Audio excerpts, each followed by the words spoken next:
You're going to be putting in hems in the 4 straight edges of the apron. So we'll put a hem on this top, we'll put a hem on the sides, the 2 sides, and then we'll put a hem across the bottom.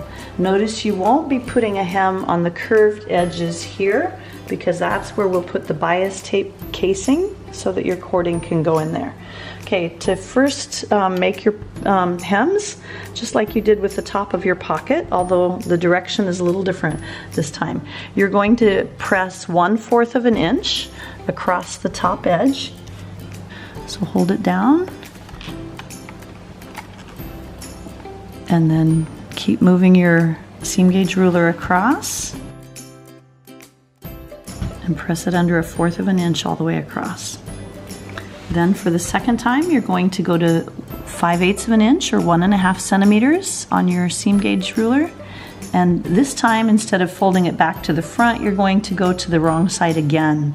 So that way you will have, it's a little easier to do it this time, but press it 1.5 centimeters.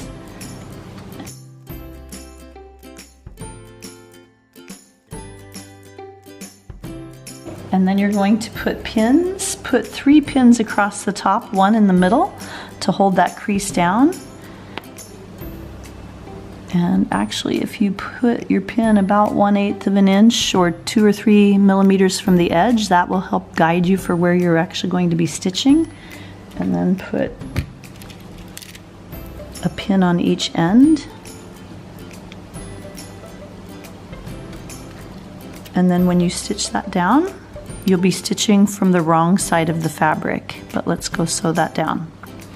And that will be how you complete one hem. Pretty easy. There's straight stitching all the way across. The way you can tell if you're in the right place is, again, the inside edge of the hem should be at the inside edge of that presser foot for a 1/8 inch seam, or it will be 2 to 3 millimeters. Take the pins out, don't sew over them, and then back stitch on both ends. And you always want to sew from the direction so that your apron is hanging off of the left side of your machine. If I tried to sew it from the other direction going this way, I would have to try and squeeze all of the apron into this tiny space.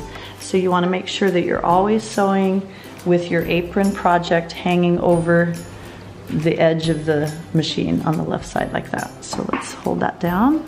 Okay, and get that in position. And then as you start sewing, back stitch. Let's turn the speed a little bit. Okay, and then just sew forward across there.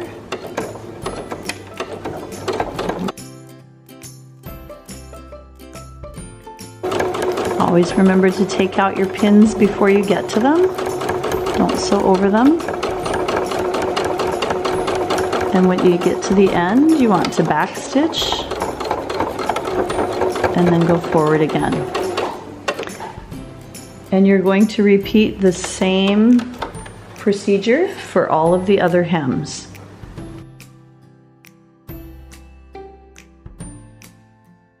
Finish all 4 hems and trimming the threads. You have nice finished edges on your apron. If you look at it to meet standard, you're going to have the same distance size hem on all 4 edges. So you can kind of see that I'm pretty consistent. Make sure if you have loose threads to get rid of those. And then the top should look like that, okay? So then you're ready to attach the casing with the bias tape, and that will be in the next video.